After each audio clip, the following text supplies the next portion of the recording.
حوالے کے اشعار کی بات کی گئی ہے، وہ حمد اور نعت میں حوالے کے اشعار آپ کو خود بھی یاد ہونے چاہیے۔ بطور مسلمان کے ہمیں ان چیزوں میں دلچسپی لینی چاہیے، اور بعض اشعار تو ایسے ہیں کہ جو زبان زد عام ہیں،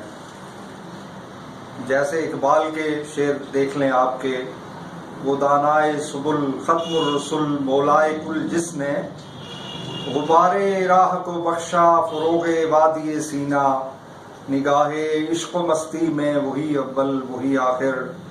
وہی قرآن وہی فرقان وہی یاسین وہی طٰہٰ۔ الطاف حسین حالی کا کلام ہے،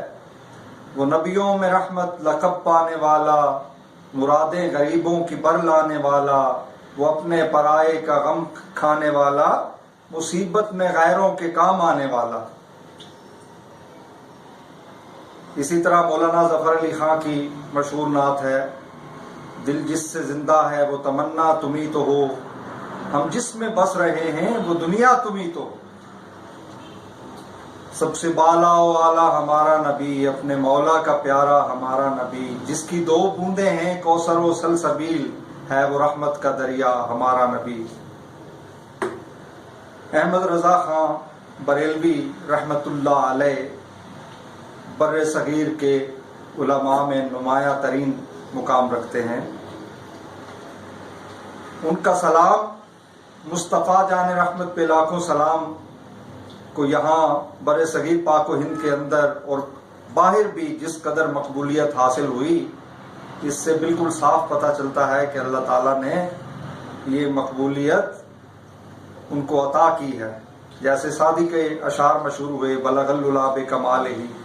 قصیدہ بردہ شریف مشہور ہوا، مولا یا صلی وسلم دائماً ابداً علی حبیبک خیر الخلق کلہم۔ اسی طرح تمام مسلمانان بر صغیر کی زبان پہ یہ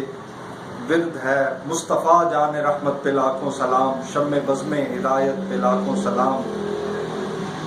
کل جہاں ملک اور جو کی روٹی غذا، اس شکم کی قناعت پہ لاکھوں سلام، جس طرف اٹھ گئی دم میں دم آ گیا، اس نگاہ عنایت پہ لاکھوں سلام۔ تو یہاں پہ چونکہ اتنا وقت نہیں، لیکچر محدود ہے، اگر کلاس میں آپ ہوتے تو یہ تمام چیزیں آپ کو انشاءاللہ دہرائی جائیں گی، بتائی جائیں گی، لیکن بطور مسلمان کے آپ کو بچپن سے لے کے اب تک حمد کے اشعار ہوں یا نعت کے اشعار ہوں، انہیں یاد کرنا چاہیے، یاد رکھنا چاہیے، تاکہ اگر آپ چاہتے ہیں کہ بطور حوالہ تشریح کے ساتھ اشعار شامل کیے جائیں تو وہ آپ کو یاد رہ سکے، یاد ہونے چاہیے۔ اسی طرح اردو زبان و ادب میں نعت کا ایک بڑا مقام ہے، اور تمام نامور شعراء نے نعتیں لکھی ہیں، یہاں تک کہ فیض احمد فیض کے کلام کی جو انتہا ہے، جو اس کا آخر ہے، اس میں بھی ایک فارسی نعت جو ہے وہ شامل کی گئی ہے، جو خود ان کی اپنی لکھی ہوئی ہے۔ حالانکہ وہ کوئی مذہبی شخصیت نہیں تھے، وہ بالکل ایک لبرل دنیا دار انسان تھے جو ساری عمر سیکولرزم کی بات کرتے رہے۔ حفیظ طائب سے پہلے ایک اور نمائندہ شاعر حافظ مظہر الدین رحمت اللہ علیہ گزرے ہیں۔ قیام پاکستان کے بعد ان کی نعت کو بہت مقبولیت حاصل ہوئی۔ ان کا ایک قطعہ ہے، کاہش اس طرح بخشی ہے، لذت بے حساب بخشی ہے، تو نے کیا درد لادوا بخشا، نعمت لاجواب بخشی ہے۔ دوبارہ نعت کے اشعار کی طرف آتے ہیں۔ کارزار دہر میں وجہ ظفر وجہ سکون، عرصہ محشر میں وجہ درگزر خیر البشر۔ کارزار دہر یعنی دنیا کے اس میدان میں، دنیا کی اس رزمگاہ میں، دنیا کے اس میدان جنگ میں جد و جہد کے میدان میں، جہاں پہ مصائب، مشکلات، ہر طرح کی آزمائشیں ہیں، ہر طرح کی سختیاں، تکلیفیں، تنگ دستی، جو بھی زندگی کے ساتھ وابستہ امور ہیں، ان میں کامیابی کی وجہ آپ صلی اللہ علیہ وآلہ وسلم کی اطاعت ہے، آپ سے محبت ہے، آپ کا نام جو ہے نا وہ یاد کرنا اور آپ کے ذکر کو بلند کرنا ہے، جیسے کہ اللہ تعالیٰ نے کہا کہ وَرَفَعْنَا لَكَ ذِكْرَكَ۔ آپ اس کار خیر میں اگر شامل ہوں گے تو گویا آپ اللہ تعالیٰ کے کام میں شامل ہیں، جو کام رب تعالیٰ کر رہا ہے، جیسے کہ درود پاک پڑھنا اور آپ کے ذکر کو بلند کرنا، تو گویا آپ اللہ تعالیٰ کے کام میں شامل ہیں۔ جو کام اللہ پاک کر رہے ہیں وہی کام آپ کو بھی عطا کیا گیا ہے، اور آپ کی ذات جو ہے نا وہ وجہ سکون ہے، آپ کا ذکر وجہ سکون ہے، آپ کا نام جو ہے وہ وجہ سکون ہے، وجہ تسلی ہے۔ دنیا میں تو آپ کا نام، آپ کی تعلیمات، آپ کی ہدایت کامیابی کا ذریعہ ہے، اور آخرت میں بھی آپ ہی کی ذات شفاعت کا ذریعہ ہے، جس کے بارے میں شاعر نے کہا کہ فقط اتنا سبب ہے انعقاد بزم محشر کا کہ ان کی شان محبوبی دکھائی جانے والی ہے۔ عرصہ محشر میں وجہ درگزر خیر البشر، خیر البشر صلی اللہ علیہ وآلہ وسلم، آپ کی ذات مبارکہ روز حشر بھی تمام انسانیت کے لیے حشر کی تکلیفوں اور مشکلات سے نجات کا ذریعہ ہوگی، اور مسلمانوں کے لیے بطور خاص شفاعت اور مغفرت کا ذریعہ ثابت ہوگی۔ آپ کے لیے شفاعت کبریٰ ہے، آپ ہی وہ ہستی ہیں جو خدا کے سامنے سفارش کریں گے، جس دن انبیاء بھی نفسی نفسی پکار رہے ہوں گے،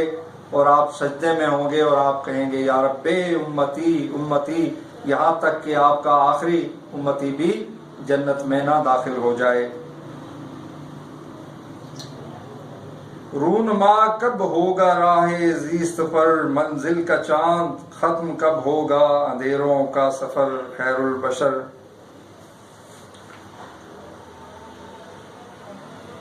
اس شعر میں حفیظ طائب فرماتے ہیں کہ امت مسلمہ چونکہ ادبار میں ہے، افلاس میں ہے، کمزوری میں ہے، زوال کا شکار ہے، اور مسلمانوں کی بھی حالت زار انتہائی ناگفتہ بے ہے، پست ہے۔ اس میں ذاتی زندگی کی بات بھی شامل ہو سکتی ہے کہ شاید شاعر کسی مشکل میں رہا، زندگی کی تکالیف میں مبتلا رہا، اور اجتماعی بات بھی ہے، اجتماعی غم کا اظہار بھی ہے کہ کب ہم ان مشکلات سے نجات حاصل کریں گے، اور ہماری جو زندگی کا سفر ہے یہ اندھیروں میں طے کر رہے ہیں ہم۔ اور وہ یہ آپ صلی اللہ علیہ وسلم کی بارگاہ میں استغاثہ پیش کرتے ہیں، سوال کرتے ہیں کہ یا رسول اللہ، یا رحمت للعالمین، ہمارا جو تاریکیوں کا سفر ہے اس پہ روشنی کا چاند کب طلوع ہوگا، کب آپ کی رحمت متوجہ ہوگی، کب آپ کی نگاہ جو ہے نا وہ اس طرف لوٹے گی، اس طرف آئے گی، تاکہ ہماری تقدیر بدل جائے، ہماری زندگی بدل جائے، اور ہمارے راستے پہ روشنی میسر آ جائے، تاکہ ہم کامیابی کی منزل کو پا سکیں، کامیابی کی منزل پہ پہنچ سکیں۔ اور یا رسول اللہ، ہمارے اندھیروں کا سفر نہ جانے کب ختم ہوگا، اور یہ آپ کی دعا ہی سے مشروط ہے، آپ کی نگاہ سے مشروط ہے، آپ کی رحمت سے مشروط ہے۔ جیسے کہ حالی نے اپنی مسدس میں کہا کہ اے خاصان رسول، وقت دعا ہے، امت پہ تیری آ کے عجب وقت پڑا ہے۔ اور علامہ اقبال نے تو اکثر نظموں میں آپ صلی اللہ علیہ وسلم کی بارگاہ میں التجا کی، استغاثہ پیش کیا، اور ان کی ایک ربائی بھی ہے کہ نگاہے یا رسول اللہ نگاہے، اس کا جو اختتام ہے وہ اس مصرے پہ ہے کہ مسلمان آ فقیر کج کلاہے، کہ مسلمان وہ درویش ہے، وہ فقیر ہے، یا وہ اب عاجز و مسکین ہو چکا ہے کہ اس کے سر سے عزت کی تاج یا عزت کی پگڑی اتار لی گئی ہے۔ رمید سینہ او سوز آہے، اور اس کا دل جو ہے نا آپ صلی اللہ علیہ وسلم کی محبت کے سوز سے خالی ہے۔ دلش نالت چرا نالت نہ دانت، اپنے بارے میں فرماتے ہیں کہ میرا دل رو رہا ہے اور نہ جانے کیوں رو رہا ہے، کیوں رو رہا ہے یا رسول اللہ، میرا دل اس بات پہ انتہائی الم کا شکار ہے، میں گریہ کرتا ہوں، اس غم میں دن بدن جو ہے وہ میں مبتلا ہوں، میرا غم بڑھ رہا ہے کہ میں اس محرومی، اس زوال پہ نوحہ گر ہوں، گریہ کر رہا ہوں۔ یا رسول اللہ نگاہ فرمائیے، اپنی امت کی طرف نگاہ فرمائیے، نگاہے یا رسول اللہ نگاہے۔